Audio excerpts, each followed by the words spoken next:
Hi, everybody. Mic check. Mic check. Does anyone know where Mike is? It's a little bit of microphone here. How's it, everyone? Thanks for coming out. Good to see kind of a lot of familiar faces. It's really awesome.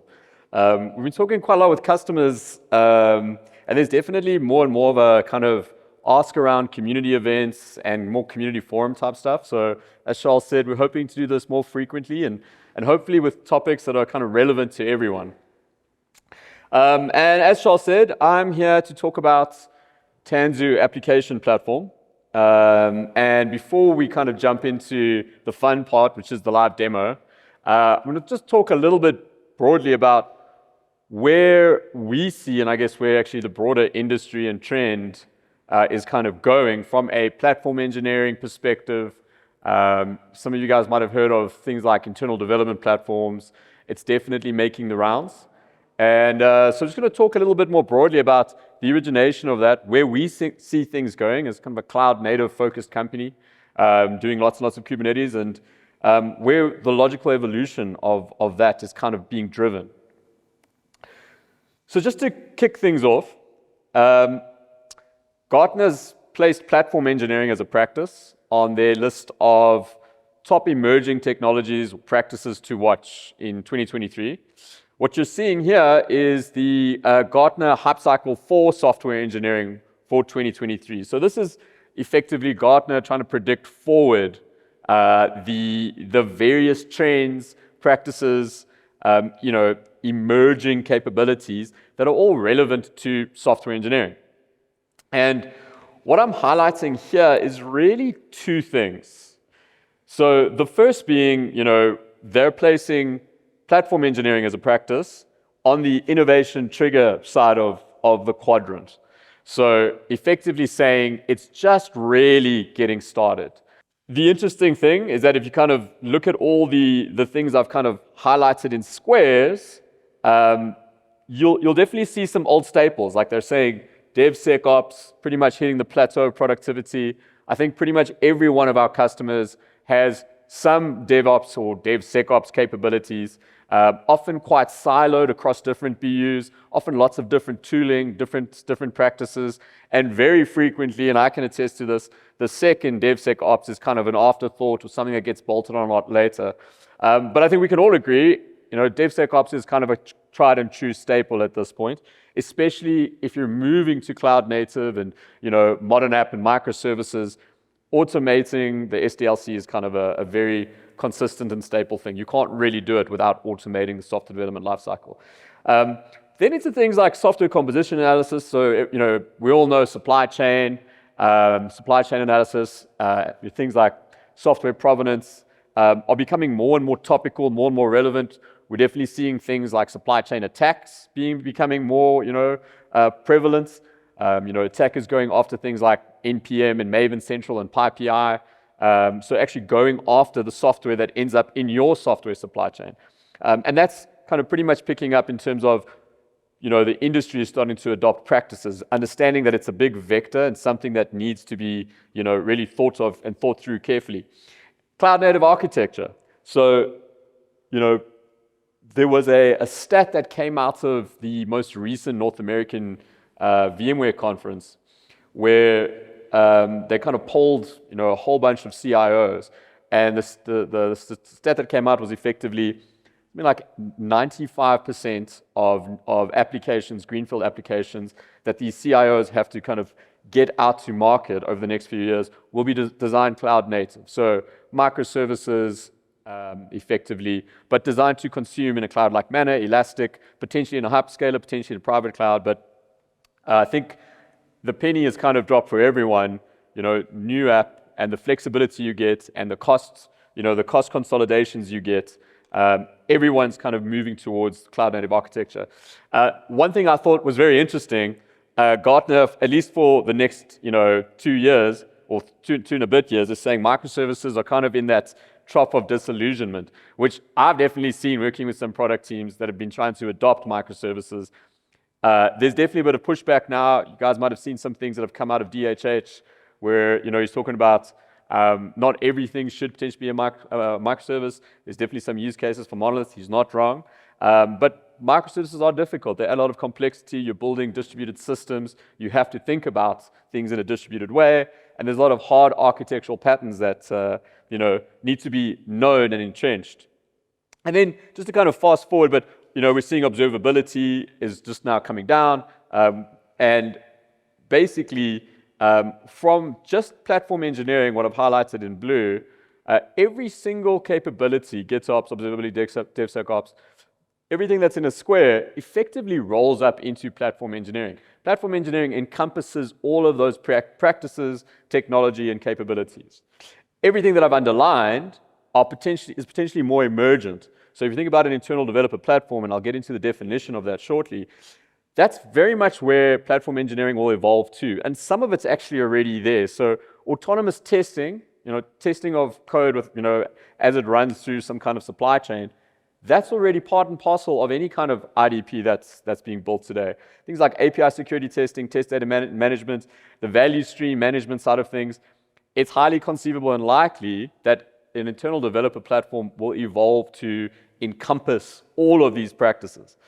So in short, platform engineering is being considered just getting started. So no one's too late to the party, really.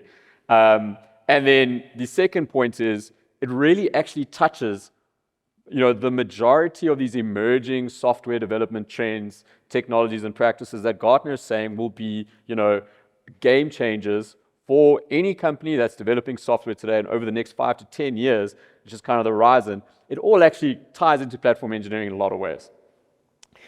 The reason why I think it's interesting that Gartner is saying it's on the innovation trigger side is that if you think about all of the hyper-productive, massively progressive software houses, that have emerged over the last, let's just say, 15 years. So we're really talking about FANG, the internet scale guys, the Googles, the Facebooks, the Apples, Netflix, Spotify is a great one, and I'll get into that. These are companies that have hit points of scale much earlier than I guess most typical standard enterprises dealing within a certain vertical. So they've actually kind of already come to terms with the notion of, well, I can't really scale siloed DevOps, and I also can't really put the burden of engineering around my software onto my software developers. So and I'll talk quite more in depth about this. The real big internet scale companies have been doing platform engineering for, some of them for the better part of a decade, if not longer. And I think the kind of best, that might be Spotify, fantastic engineering organization. And they actually open source, we're the first to really kind of publicly talk about platform engineering. They open source Backstage. Backstage actually underpins TAP. So underneath the hood of TAP is Backstage. And that was their internal development platform that they built out to address some of the velocity and cognitive toil issues they were experiencing. But if you think about Google and the SRE handbook, site reliability engineering, effectively, it's an amalgam of platform engineering in a way, building out teams that are effectively there to build tooling and automate workflows and essentially allow developers to very rapidly iterate, develop, get features out, get fixes out, get bugs out, pretty much building golden paths, paved roads for developers to really move quickly. So Google was doing it for a very long time. And even most recently, Amazon, who were the kind of stewards of you build it, you own it, two-pizza team, pretty much putting a lot of the burden for maintenance and management of the software they were releasing and building onto the actual developers. They've kind of backtracked now, and it was quite an interesting article that came out earlier this year where Amazon's platform engineering team is already a few hundred strong. And they're kind of moving away from, this you build it, you own it, whatever you develop, you need to make sure you lifecycle manage. Once it's in prod, you have to be on call as a developer. It made sense for them to a point. And they were actually getting a lot of pushback from developers saying it's not a great environment to work in because we're constantly doing a lot of ops and we're not getting to features. So they've even kind of reversed back and said, okay, we'll build out a platform engineering team to address this. The point being is that the real progressive and large scale, internet scale companies have been doing platform engineering and have been building out their kind of versions of internal development platforms for the better part of a decade. So while Gartner is saying platform engineering is on the innovation curve up and that innovation trigger has only just been pulled and we're starting to see some of our customers adopt that way, it's still very early days. So it's not kind of, it's not really entrenched out in the, the more typical industry vertical area. But it is something that kind of has been done or is being done for a long time. And I think the inflection point is a lot of enterprises are starting to reach that scale where it's becoming necessary. And I want to talk a little bit about the rationale and the reason why we've seen this kind of move towards platform engineering and internal development platforms. And this is actually really the evolution of software development over the last 20 years, not so much platform engineering to be true. What was relevant to me is that 2005 kind of bracket where I started my career, and it was literally we need to deploy a new, whatever it might be, WebLogic monolith. Someone orders a 2U Dell server into the data center, goes rack stack plugged, some OS gets loaded, and you put your app on and off it goes, right? And that's how things kind of worked. There might have been a little bit of automation around it, some bash scripting, but by and large, that's kind of how things ran. And you were kind of putting out apps on a one-to-one basis with servers. You fast forward to 2015, and we see this inflection point or this huge kind of curve up here. And this is really where, cloud native started to become, move into the public domain. We started to see companies adopting containerization, microservices. The Netflix stack was quite big at the time, was starting to grow, Hystrix, Zool. And we were just starting to see the early days of Kubernetes adoption in the enterprise.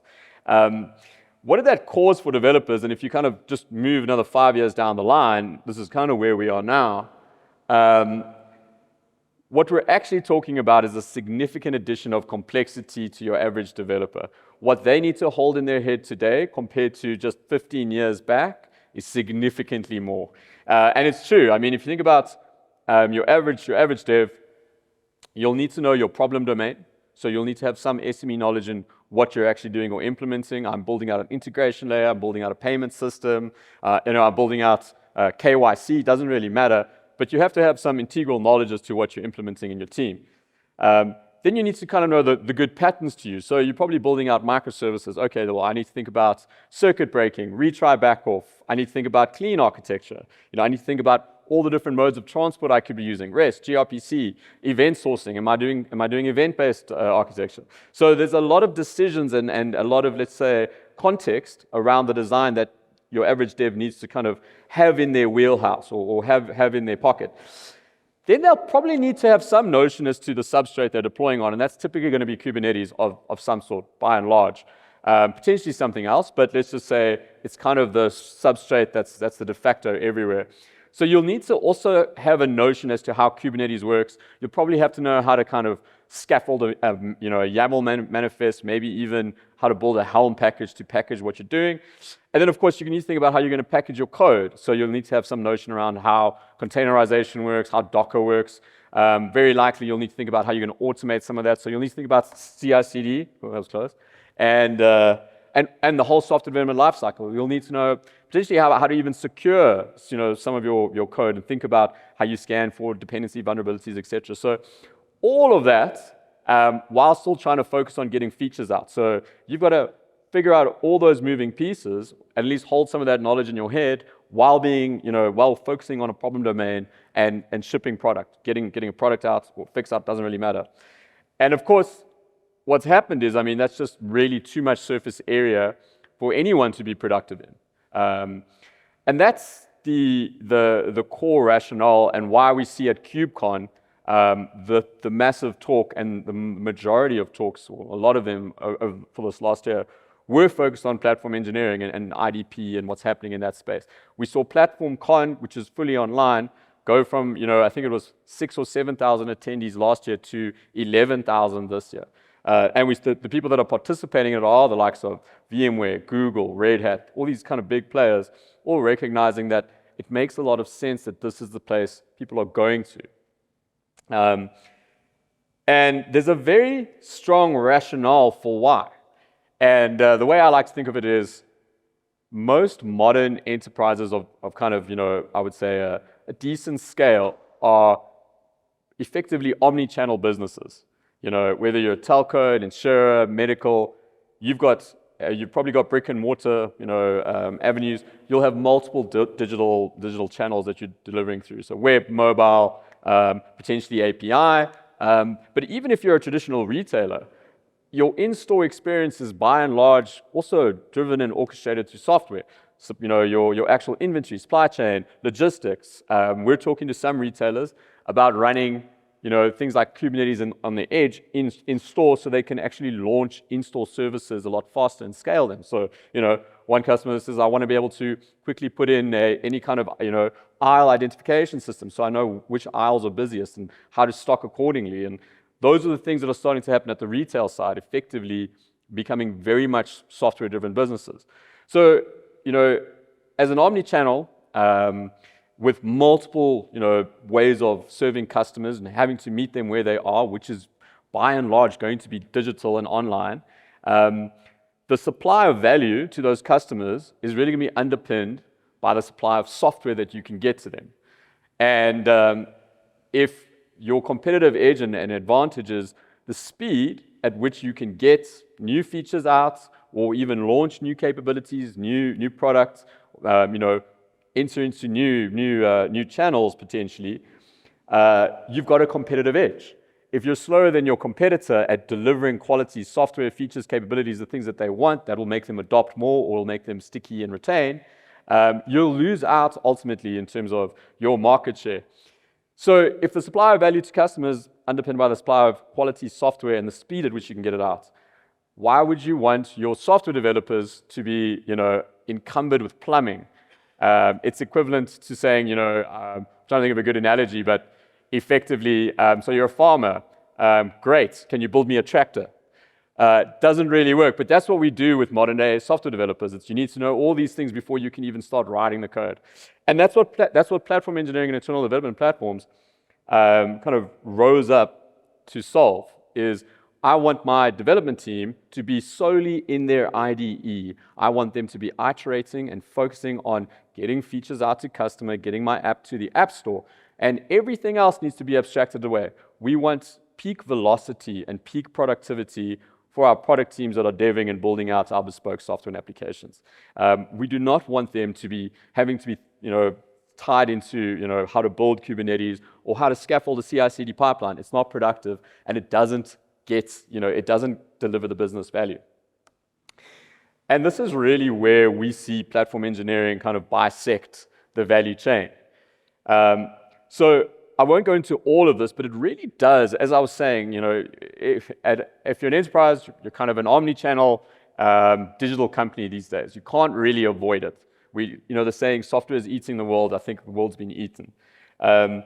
Where we see platform engineering and IDPs bisect, the value equation or value chain for customers is really kind of right down the middle, because it is, inserted into the flow of, it's effectively your supply chain.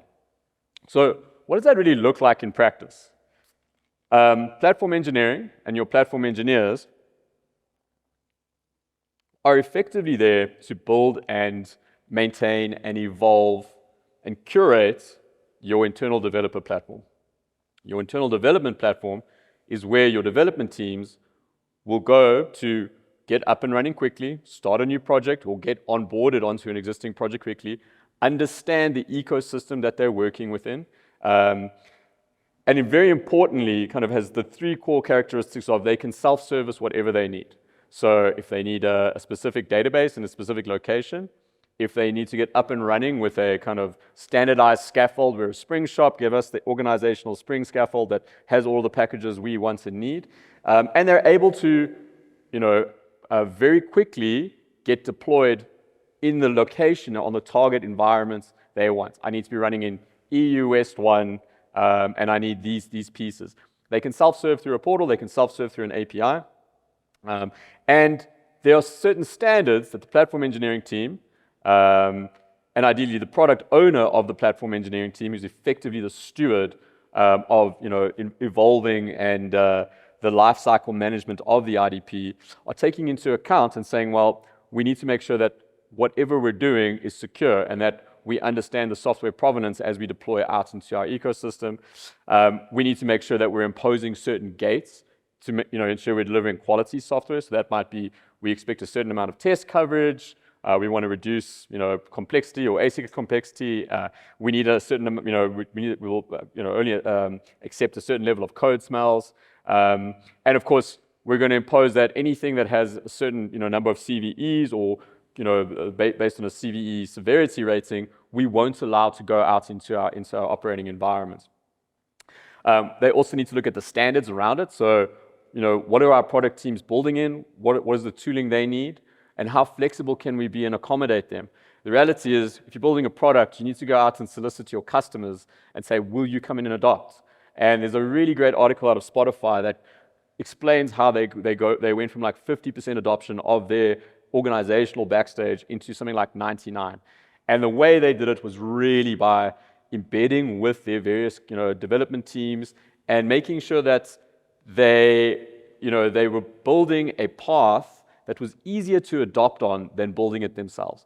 And I think this is something that I've seen personally, and where an enterprise or a company can become so rigid and so imposing. Devs are smart, they'll just go and build their own thing, and then you get shadow DevOps, you get every tool under the sun, and you get very little control and standardization. So the IDP needs to be able to accommodate its customers, and that could mean we develop in Spring and we develop in Node and we use these kind of front ends. But we've got a data science team, and they're doing a lot of stuff in Python, and it's Fast API, and it's Jupyter Notebook.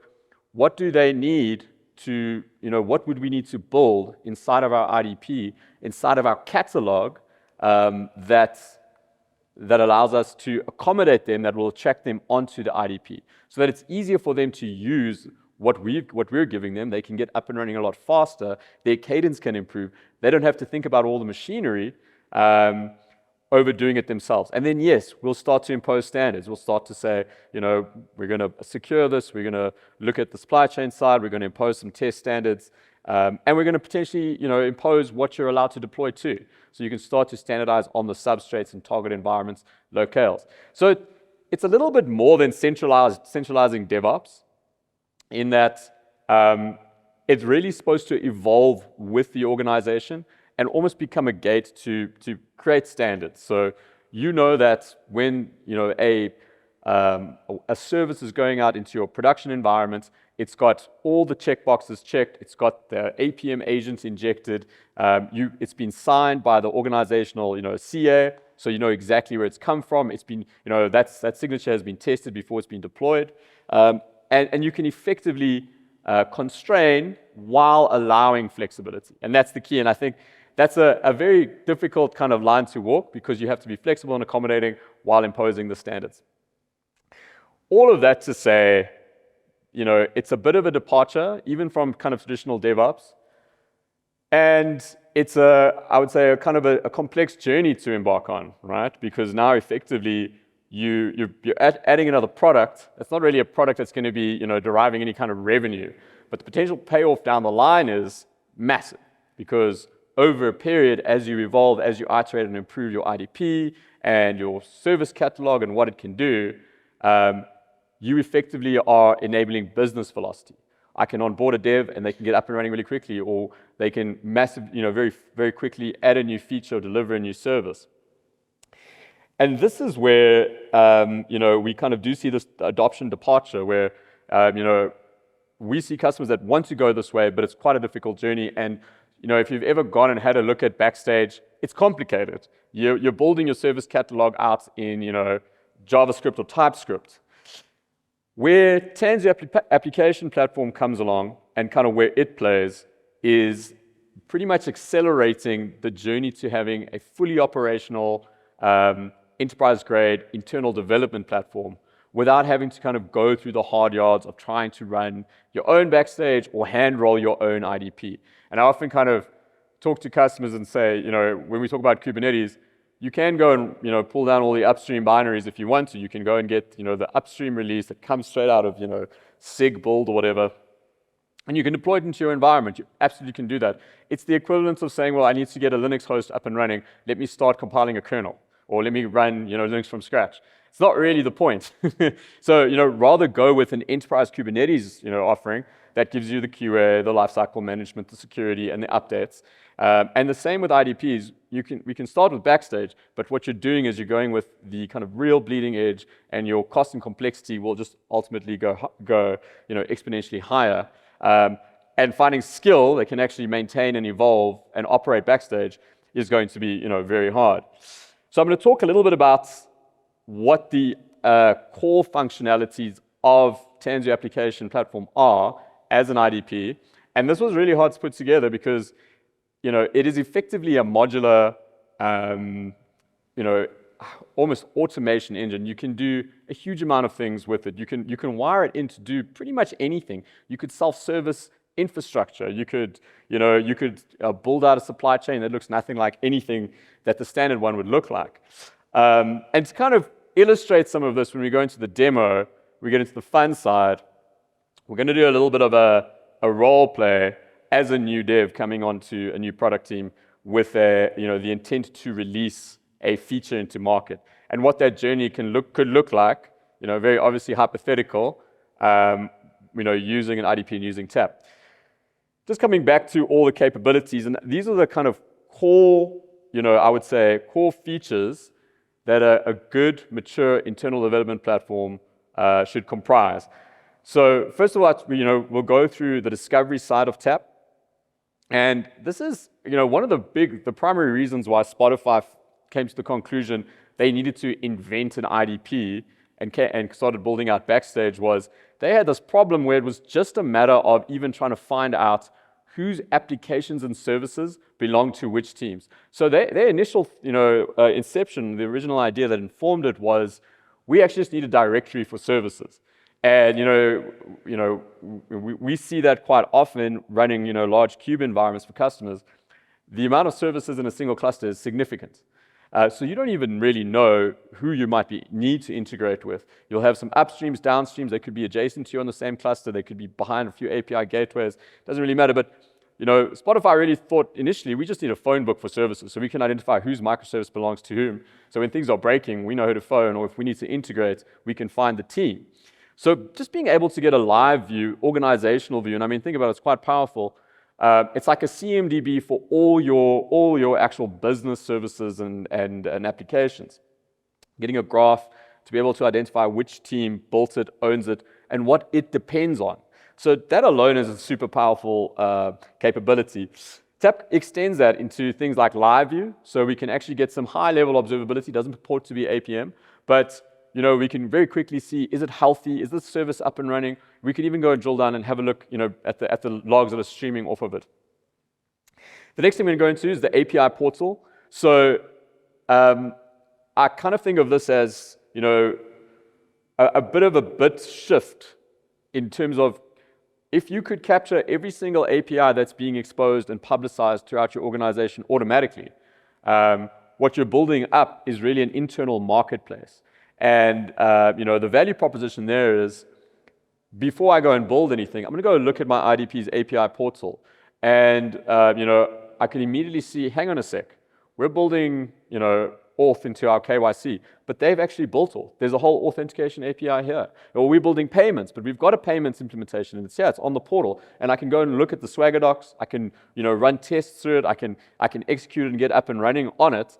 And it's all effectively funneled through a single pane of glass. So the API portal is incredibly powerful as you start to scale and get more services onboarded through your IDP. You can automatically just publish your Swagger defs, your open API docs through your portal, and every team can see, okay, that team's building this API, and you can see the owner of it. So it means that all of a sudden now you're building an interchangeable marketplace of effectively IP services, and it potentially means that your reuse of existing APIs goes up dramatically. And I know, working across customers, that there's multiple variations of the same thing being built out by multiple teams across the same org. That's a consistent thing.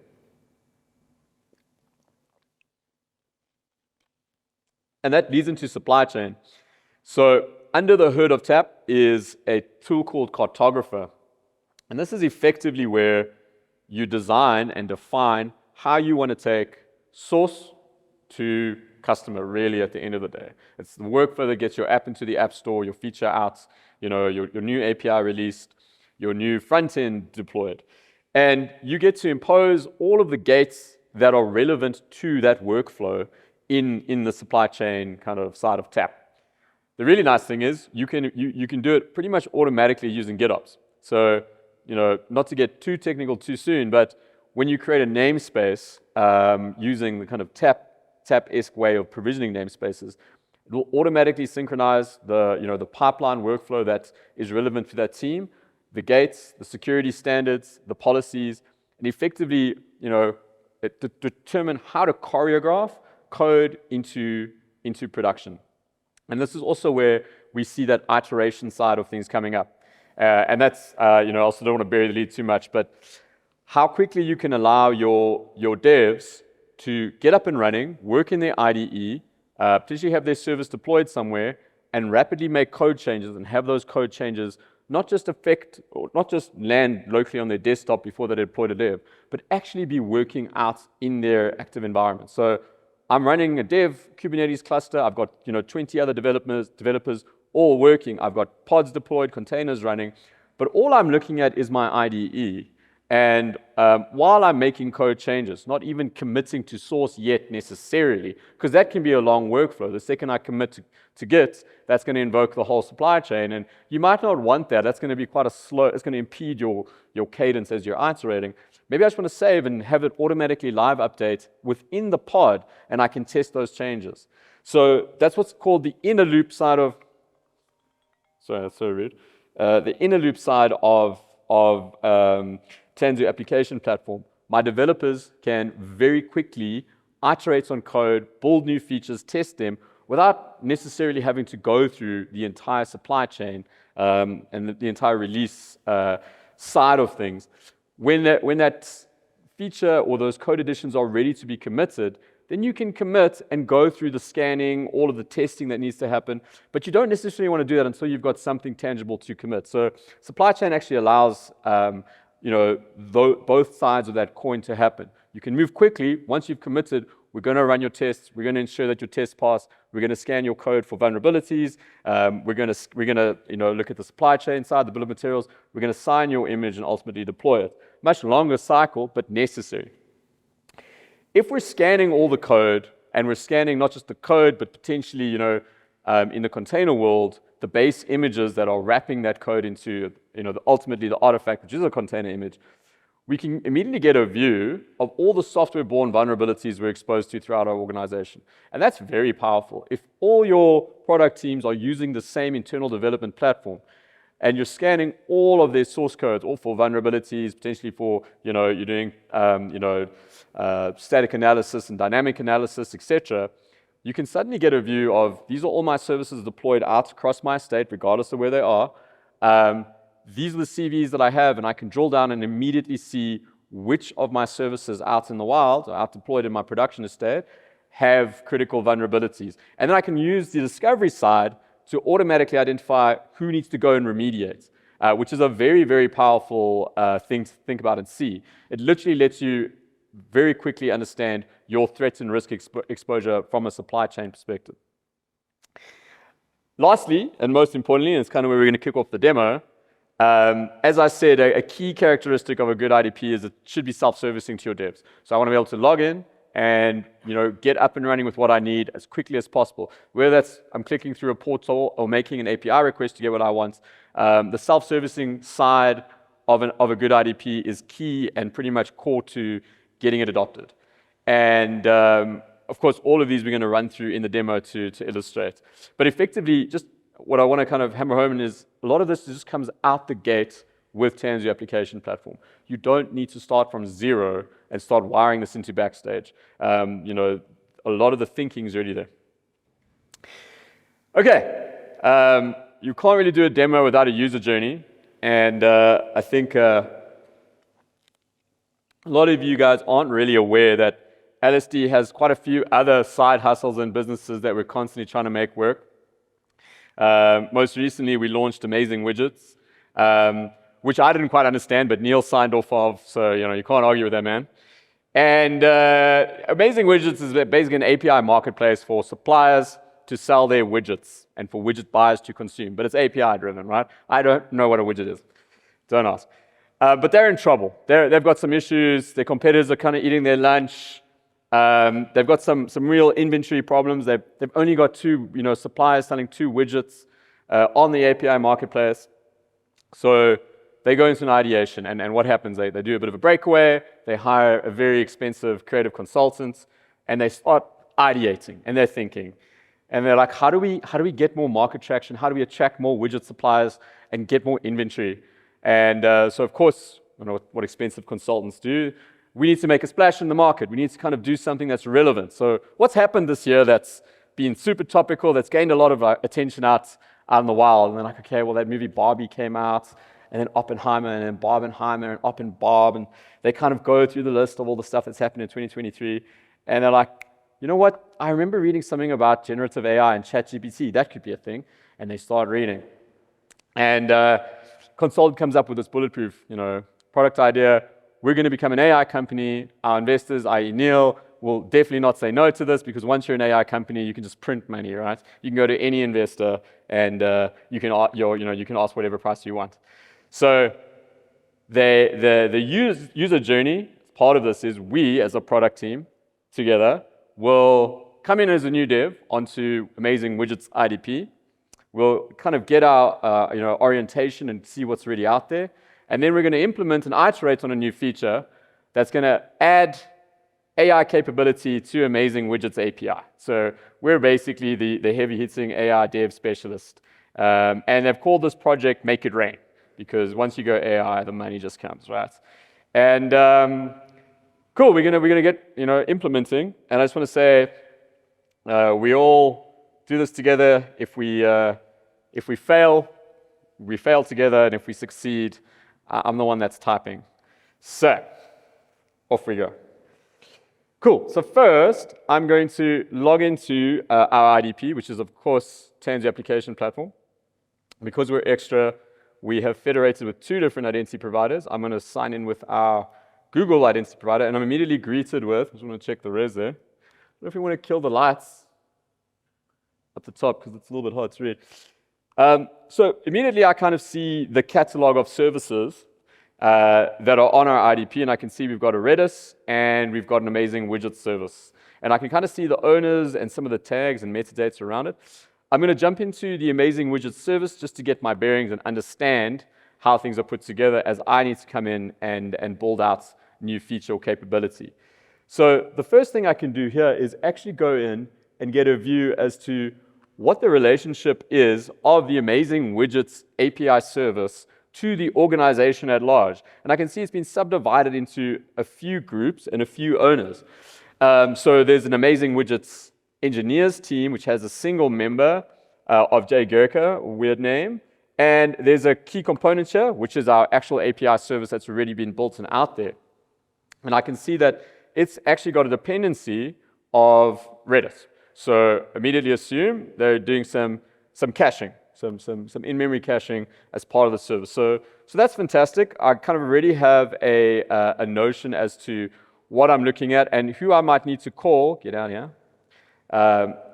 If I need to potentially integrate, I need to find that team and that, or at least a member of that team.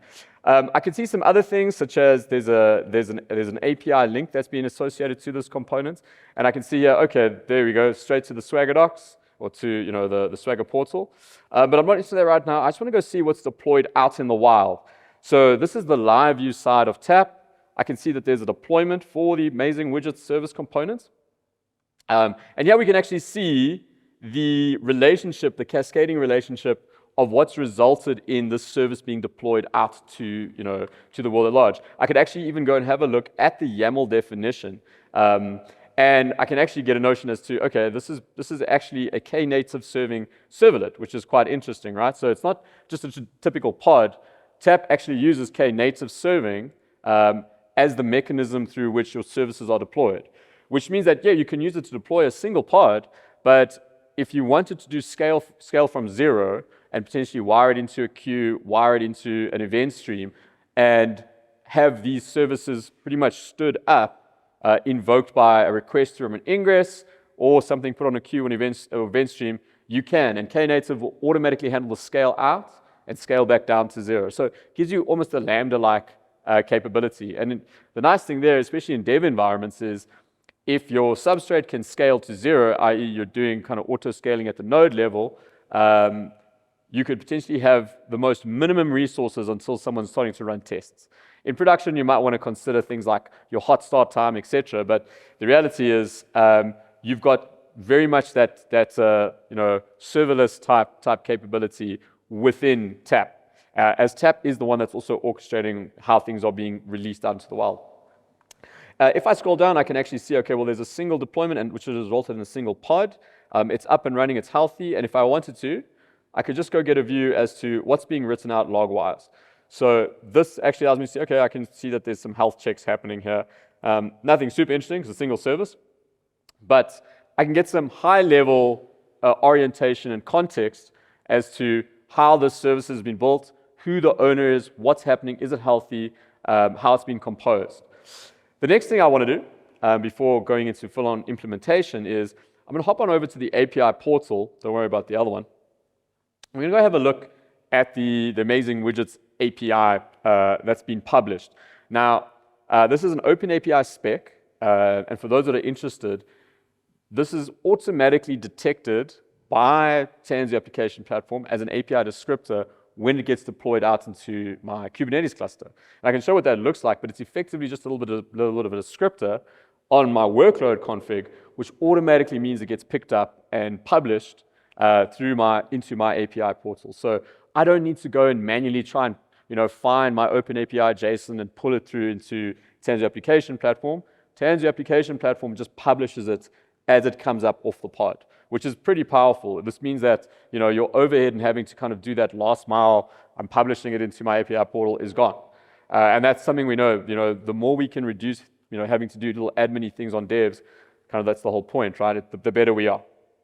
So I'm going through the API portal. As we just saw, this looks very similar to the Swagger docs, or at least the API portal that's accessing through the ingress, actually.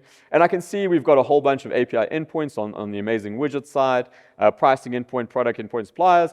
Just to get my bearings, I'm going to just see what's out there, see if this works, just run a little bit of a get products. And I can see that there are only 2 widgets that have been created in the API portal, an automatic fuzz ingester and an inverted earbud decoupler. No wonder these guys are struggling, right? So you can definitely see that inventory issue. But the nice thing here is I can immediately understand, okay, it's a bit of a CRUD, API. I can see the different endpoints. I can go in and pull inventory, see what kind of response is. So if I were to want to integrate, I could get up and running really quickly, and I could, get a view as to exactly the body that I would need to pull through here to get a response back, and I could do some testing live. Up next, I want to go and have a look at the supply chain side of things. I want to understand how our existing widgets API service has been deployed, and what are the steps and gates that have been taken. And this is cartographer under the hood that's imposing all these steps, as I mentioned earlier. So we start with a source provider. This is basically pointing to, sorry, I've zoomed in too much. This is basically pointing to a repository somewhere, right? We're going from source to a built service running in a container. So here we can see there's actually what's called a Flux repository, because Flux CD is actually used as part of this to automatically synchronize code as it's being pushed into your Git repository and invoke a build and invoke the supply chain from kicking off. So we could hop straight there, and I could go look at the repository. All of these are basically checksummed at each stage within the supply chain workflow. The next thing I see, there's a source tester. And I can see that some tests have run, and if I hop into one, I can actually jump down and see, okay, we run a single test here, which has passed single test, lazy dev, that Jay Gericke, no test coverage. But we can see that there's one test that's run, and at least there's one test that's passed. If this were to fail, the supply chain would fail, and we would not get any artifact out. We go from source, or from running our source test, to actually building our image. Sorry, I'm zooming out too much here.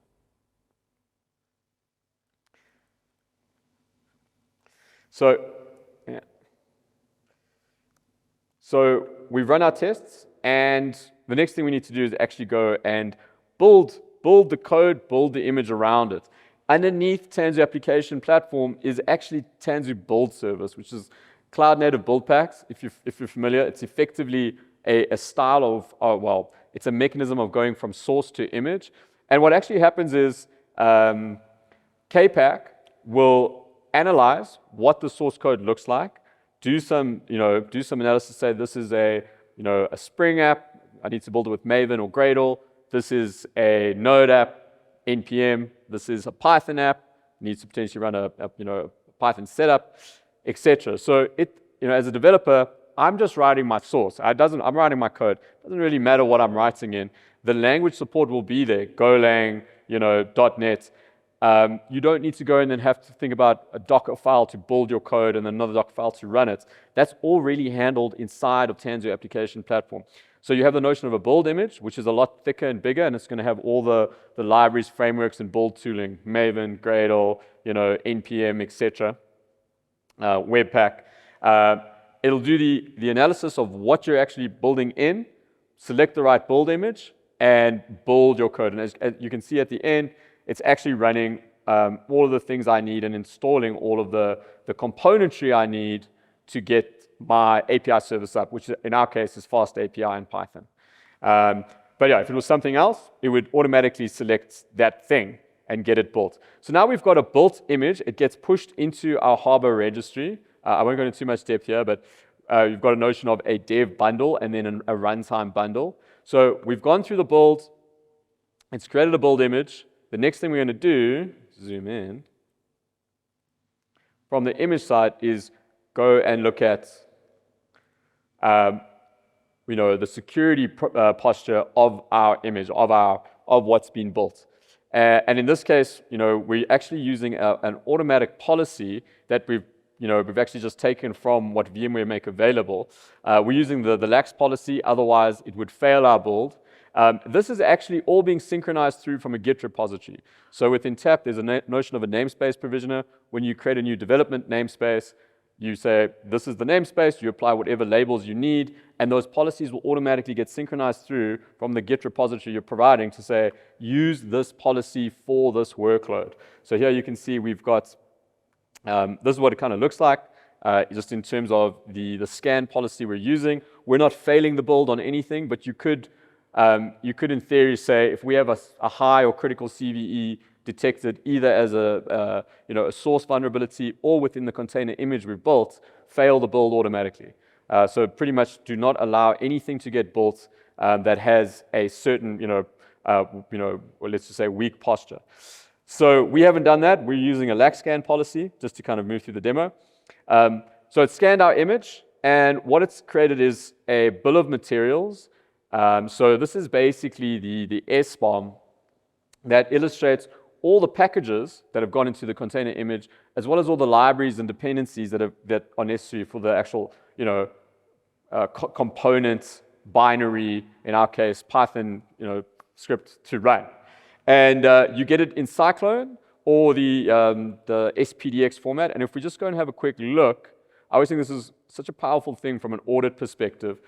If you're in a high audit environment, and you need to provide auditors with, this is everything that's gone into this code, into this package, you can literally download the SPDX or Cyclone, and here we can see, okay, well, it's using NEIO from a Python perspective, version 4. So if any auditor wants to get super granular, you can literally just pull it straight out of the bill of materials as it goes through the supply chain. Next, what we pick up through Gripe, there are other scanners you can plug in. In fact, I think in the most recent version of Application Platform, there's a notion of bring your own scanner. So if you've got an investment in Sneak or something that's you already paid for, you could potentially integrate it if there's an integration path that's supported. But here we can see that we've got some CVEs that were detected in certain components while this was being built. So we've got a high CVE, the vulnerable package is CPython, and it gives us a notion as to, what the actual exposure is. erlib.parse is a problem, and if I hop in, I can get a better description here of exactly what the CVE looks like and kind of what the criticality rating is, as well as the total number of impacted workloads that share the CVE. But I don't want to go into that just yet. But effectively, this is where we kind of start to put in the supply chain security side of things. We start to do our scanning and if we were running in a production environment, obviously impose some more stringent gates to say, this is not going out into the wild until that component is updated, whether it's a library in my code, go and rebuild and bump to a new version, test it and then rebuild, or potentially something in my base image, go and rebase your image. The nice thing with depending on where the vulnerability is found is, KPAC is really good at image rebasing. So you just bump to a newer version and you should have pretty much things mitigated 9 times out of 10. On the software side, might be a little bit more complicated. If you're doing version pinning, you probably have to go unpin, update to the latest, and rebuild. But again, the remediation should be relatively quick, obviously more testing on the software side. The next step, we have a config provider, and this is effectively where we start to inject environment-specific context into our code, or into our application, really. So, obviously dev will not share the same database as prod and not share the same environment details. So having distinctive configuration between your tiers is important. And as through Cartographer, you can make those distinctions. So while I'm running in dev, you're talking here and using this config. When I'm running in prod, very different story. Just to kind of fast forward a little bit, just cognizant of time, we have a service binding, which has been described. And this is where we actually tell our workload, you have a dependency on Redis. You need an in-memory cache. You create a service binding within your workload config, and what will happen is Cartographer will automatically go and deploy the components you need. So if it was a Postgres database, a RabbitQueue, a Redis database in our instance here, we don't go and deploy Redis. We create a service binding descriptor, also all YAML, say I need this endpoint here. And as part of the supply chain, it actually gets created for us, which is quite powerful. I mentioned the API descriptor, and this is where it actually publishes or detects that there's an API endpoint to be published in our portal. And we can see here that it's actually gone and pulled through the Open API endpoint. If we were to hit this, which is our actual internet-facing, we actually get the JSON. So that's exactly what it's pulling through here. It's saying there's an Open API spec that's being published with this application. Go and pull it through and expose it through our API portal. So no need to have to go and do that after the fact. Finally, we write our config. So this is effectively just saying we're ready to deploy. There's a pull config which takes our final image, which is the final built image that sits in our Harbor registry, and deploys it. So there's the SHA hash for the built image and the ingress, the Knative servlet ingress that's been created. Of course, it's not going to go anywhere because this is an API endpoint. But what you're seeing here is pretty much the full kind of development supply chain for this service. And all of these things are effectively pretty much taken care of. You need to make a few decisions around things like policy and what you want to have automatically included. But realistically, this is kind of pre-scaffolded for you. You don't have to think too much to build a kind of very mature software supply chain. And the most important thing is your developers shouldn't really need to think too much. Going through the security analysis side, obviously you guys saw that we are scanning our code and scanning our container images. Because I don't have a policy that would fail, nothing says violating policy. But here I can actually see, okay, I've got 2 components. Don't worry about widget GPT just yet. I've got 2 components, and they have a number of CVEs, and this is my threat exposure across everything that I've got deployed in my estate. So if I had 400 microservices, I would see the breakdown of my CVE exposure across everything I've got deployed. The nice thing is I can see the most high-risk CVE based on also the number of workloads or components that are out there in the wild, and I can get a quick view as to, okay, these are the impacted workloads by the CVE, and these are the packages within them that need to go and get bumped or remediated to have this resolved. So I could have a long laundry list of all the services that would be, let's say, potentially vulnerable to this, and I could immediately kick that back to the relevant product teams to say, hey guys, we've picked this up. Please go and look at these packages and make sure you're running on the remediated version, which is version X or Y. Okay. So we've kind of got our context now as to how things fit together. We saw the lacking inventory. And what we need to do as our group product team is start iterating on a new feature. We're going to get up and running quickly. We're going to integrate ChatGPT and make amazing widgets an AI-first company.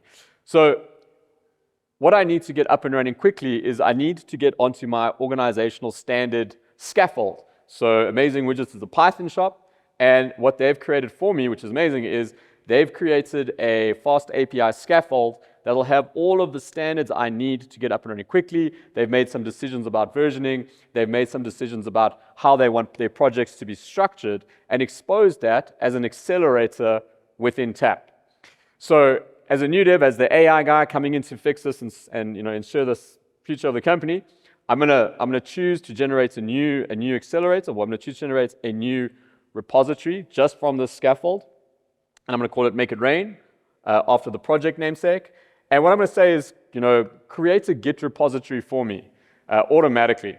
And what I'm going to do is, we've integrated with our source code manager, which is GitLab.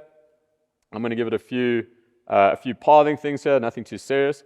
And I'm going to say, go for it, generate my scaffold that I can start building on, start iterating on quickly. What TAP is going to do is it's actually going to call out to GitLab. It's going to say, in this group, create a new repository.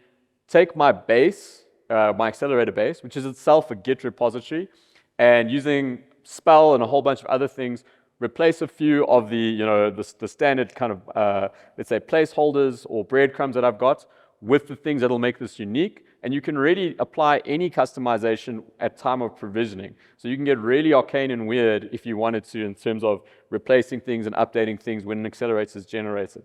Now what I can do is I can actually just download the zip file, open it up, and what I've got here is a automatically Git integrated base of code that I can start running. The other thing I could do, or the other option I have, is to, provided I'm onboarded onto my SCM, is I see TAP has already provisioned it inside of our Git repository, and I can just say, clone it straight to Visual Studio, and I could get up and running. I'm not going to open it, but you can see that it's been provisioned and it's got everything I need, plus some docs as to how I get up and running with what Amazing Widgets uses to dev.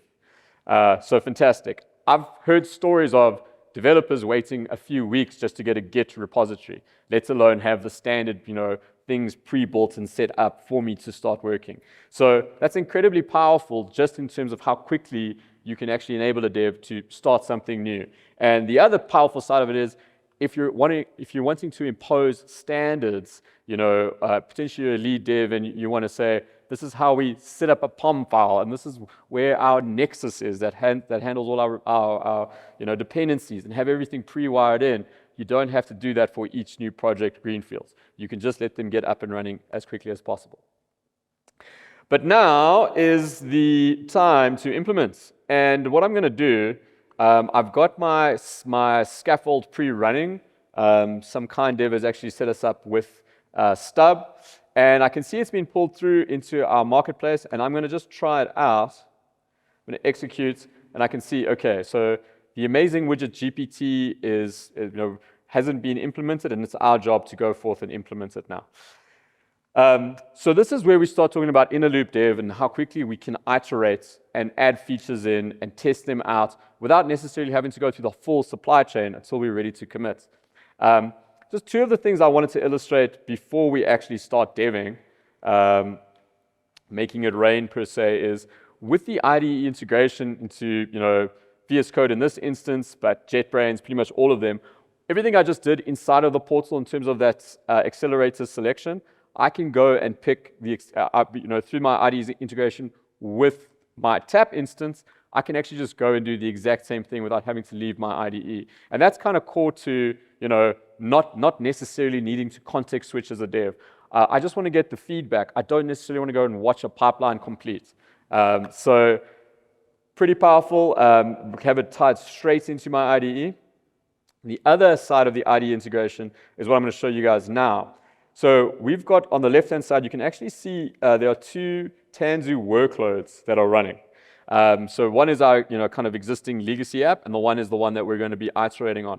Now using what's called Application Live View, which is just something you can start and stop through your IDE, what actually happens is on the back end, a tool called Tilt connects to the deployed pod that's out there running in your environments. In our instance, on my laptop, iterating on code, deployed cluster sitting in EUS, so sitting in Ireland, and I just want to illustrate the speed at which you can iterate.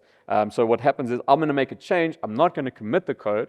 I've run the test. I found someone stubbed out my generate widget API. I'm going to take this is how quickly you can become an AI company, guys. I'm going to take the ChatGPT integration. I'll read the prompt for you guys afterwards because it's hilarious. And I'm going to test again. And if ChatGPT is kind to us, we'll get an AI-generated widget. And we got a wacky flip-flop campfire, outdoor gear that confuses. You'll be the talk of the campground with these flip-flops that double as a mini campfire. Let's get another one. Sign me up. Oh, Robot Overlords has failed us. Sorry, sometimes it does time out. Electric snot sucker. Okay, you guys get the point. But that's the speed of iteration. And just to show, if I revert this change back to the stub and execute, give it a sec, it's like 1-2 seconds, and we go back to our stub. And that's from IDE as I'm writing and saving to the pod that's running in AWS in EUS1. So incredibly quick in terms of being able to rapidly test, rapidly iterate, and then once I'm ready, I can commit, and just by committing, it's going to kick off that supply chain again, and it's going to follow through all those gates. And then ultimately, you can choreograph where you want the endpoint to go. It's all pretty much underpinned, most recently by GitOps. So Flux is a core piece, but I mean, most recently they've added Argo. But you can define and decide where you want your artifact to end up, or technically you have your platform engineers define and decide that for you. And that's going to be where we leave it. I'll read the prompt for you guys. And if you have any questions, any technical details, I'm around. Come find me and buy me a slice of pizza. But yeah, I mean, that's really the power of IDPs and TAP. It's effectively a layer on top of your cloud-native ecosystem that abstracts away the complexities from devs and allows you to start to build in standards, templates, gates, factoring in from security through to where things need to run. And that's a wrap. The prompt was, you are a quirky product-generating robot that generates unique product names, categories, and descriptions. And then I gave it 2 examples, and that's what it does. So if I save that, we'll get another one. Fidgety spoon twister, kitchen utensils for impatient cooks. Sounds like my wife, am I right? Okay. That's a wrap, guys. Thanks so much for coming out.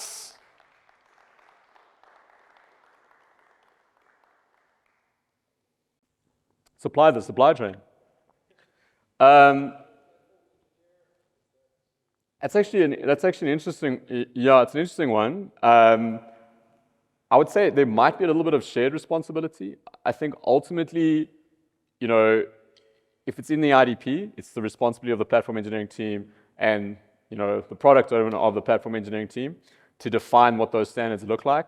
But obviously, you're going to have nuance, product team to product team. So you might have bespoke requirements, across different teams. I think the implementation is really going to be the responsibility of the platform engineering team. The whole point is not to, encumber devs with having to, wrangle supply chain and automate SDLC. So it lives with platform engineers, but it's their responsibility to make sure it's accommodating their customers.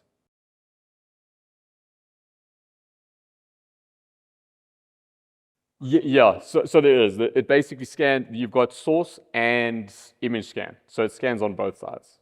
Yeah. You can just do image, you can just do source. That was source and image.